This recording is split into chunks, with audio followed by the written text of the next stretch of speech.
सब मोहम्मद है, मोहम्मद के घर आने वाले। यही सबब है कि जो भी मेरे सरकार के आस्थाने पे गया ना, उसके आस्थाने पे ये भी अजीब शान है, वलियों के आस्थाने में भी ऐसी ऐसी चीजें लिखी हुई हैं कि जिसे देखकर अक्लें हैरान हो जाती हैं। और जो बदअकल हो वो तो दीवाना हो जाता है। अब दीवाने पे तो शरीयत वाजिब है नहीं, कुछ भी बोलने दीजिए। गया एक अहमक देवा जाकर भी अहमक रहा, बदनसीब था। देवा से लौट कर भी कोई अहमक ही रहे तो बदनसीब है ना। करबला जाकर भी कोई यजीदी रहे तो बदनसीब है ना। अब मदीने में रहकर भी कोई वहाबी रहे तो और बड़ा बदनसीब है ना भाई। का आपके सरकार के पीरो मुर्शिद के आका मौला के आपके मालिको मुख्तार के रोजे पे लिखा है आस्ताना अशरफुल आलमीन। क्या लिखा है? आस्ताना गए हैं ना आप लोग देवा, सच्चे वारसी है ना। हाँ माशाल्लाह। क्या लिखा है सरकार के आस्ताने पे? आस्ताना अशरफुल आलमीन। मैंने कहा तो ये अशरफुल आलमीन कैसे हो गए? मैंने कहा बे तू मौलवी कैसे हो गया है? मेरे सरकार के अजमत पर एतराज करता है। कहा नहीं, बताइए। उनके आस्ताने पे लिखा है आस्ताना अशरफुल आलमीन। अशरफुल आलमीन कैसे हुए?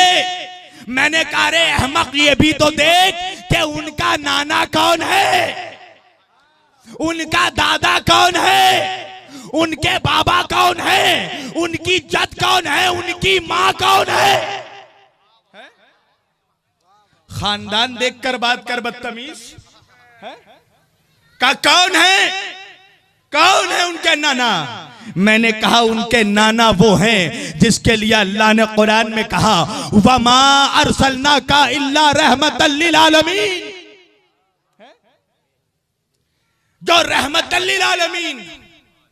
दादा कौन? अल्लाहु अकबर। 1 मिनट की जरा तफसीर समझानी होगी। दादा कौन? मौला अली शेर खुदा। कौन अली शेर खुदा?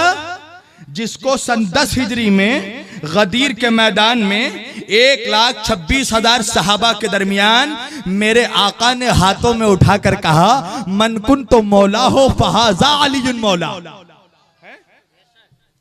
मैं जिसका मौला, अल्लाहु अकबर। मन कुन तो मौला हो, मैं जिसका मौला। अब अल्लाह जाने इस जिस में क्या मारिफत छुपी है। मैं जिसका मौला। अब मौलवी जाकर तहकीक कर, मेरा आका किस का मौला। आदम से लेकर आखिरी आदमी तक किसका मेरा नबी मौला, उसका मेरा अली मौला। मन कुन तुम मौला हो फहाजा अली मौला। मैं जिसका मौला, अली उसका मौला। यही वजह है, आपको पता कव्वाली शुरू तो गरीब नवाज के दौर से हुई। और अगर रिवायतों में जाइएगा तो मैं ये भी साबित कर सकता हूं कि सरकार गौसे आजम के दौर से हुई। मगर कव्वाली के समा के जो कानून मुरत्तब किए हैं, उसूल बनाए हैं, वो किसने? सरकार हजरत अमीर खुसरो ने। समा के जो कानून मुरत्तब किए, उसूल मुरत्तब किए, वो सरकार अमीर खुसरो ने। और सरकार अमीर खुसरो ने समा में वाजिब कर दिया कि जब भी महफिले समा होगी कव्वाली का आगाज कौल से होगा। कव्वाली का आगाज काहे से होगा? कौल क्या है? कौल मुस्तफा, कौल रिसालत। क्या है? मन कुन तुम मौला हो फहाजा अली। मैं जिसका मौला, अली उसका मौला। आपको पता है अमीर खुसरो ने क्या किया? यह कौल नहीं पहुंचाया, घर घर तक गदीर पहुंचा दिया। घर घर तक गदीर पहुंचा दिया। अब जिनको समझ में आ गई है बात, सलाम हो उनके अकीदों पर। मन कुन तुम मौला हो फहाजा अली मौला। मैं जिसका मौला, अली उसका मौला। तो वारिसे पाक के नाना कौन? रहमत लिल आलमीन। दादा कौन? मौलाए आलमीन। दादा कौन है? मौलाए आलमीन। और वारिसे पाक कैसे सादात है? फकत सैयद नहीं है, नजीबुत तोरफैन सादत। नजीबुत तोरफैन सैयद उसको कहते हैं जिसका बाप भी सैयद, जिसकी माँ भी सैयद, जिसका दादा भी सैयद, जिसकी दादी भी सैयद, जिसका नाना भी सैयद, जिसकी नानी भी सैयद, जिसके खानदान में हर शख्स खानदान अहले बैत से हो।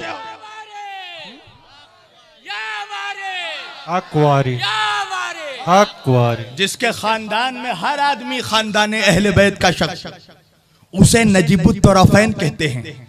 तो वारिसे बाप की तरफ से हुसैनी सैयद, माँ की तरफ से हसनी सैयद। तो माँ की तरफ से वारिसे पाक के जद कौन हुए? इमाम हसन मुजतबा अलैहिस्सलाम। इमाम हसन मुजतबा कौन? कहा सिबते रसूल रब्बिल आलमीन। अल्लाहु अकबर। वारिसे पाक के जद कौन? सिबते रसूल रब्बिल आलमीन। वारिसे पाक के बाबा कौन? इमाम हुसैन कौन? का सैयदुश शुहदाए आलमीन। आलमीन के शहीदों का सैयद, शहीदों का सरदार। अच्छा, बाप सैयदुश शुहदाए आलमीन, वारिसे पाक की जद्दा, वारिसे पाक की माँ फातिमतुज ज़हरा कौन? जिसके लिए नबी ने कहा अल फातिमतु सैयदतुन निसाइल आलमीन। मैंने कहा अरे जरा होश के नाखून ले। अरे जिसका नाना रहमत लिल आलमीन हो, जिसका दादा मौलाए आलमीन हो, जिसका जद सिबते रसूल रब्बिल आलमीन हो, जिसका बाबा सैयदुश शुहदाए आलमीन हो, जिसकी माँ सैयदतुन निसाइल आलमीन हो, उसका बेटा अशरफुल आलमीन नहीं तो कौन होगा? हक वारी।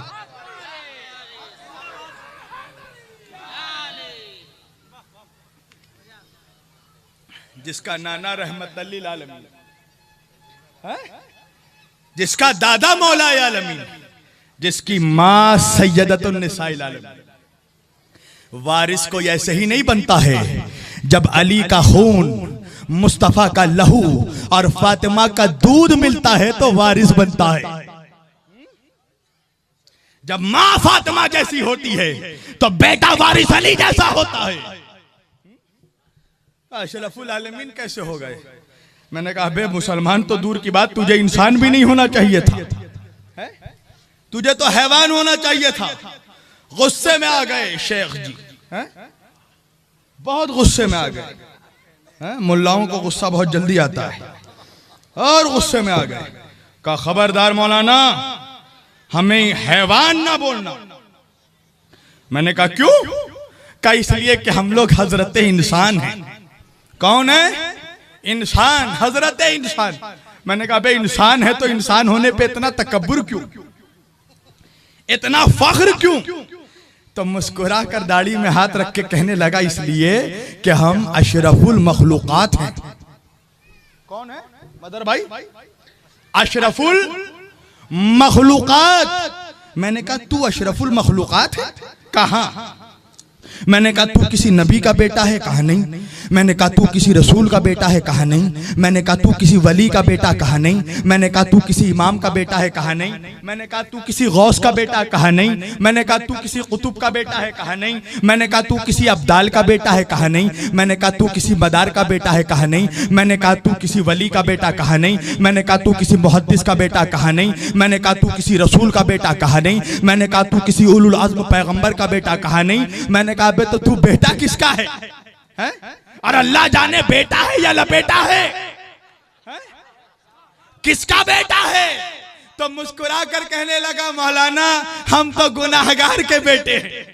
मैंने कहा अच्छा, तू गुनाहगार का बेटा, तू नाहिंजार का बेटा, तू खताकार का बेटा, तू जलीलुद्दयार का बेटा, तू बदकार का बेटा, तू सूदखार का बेटा, तू गुनाहगार का बेटा।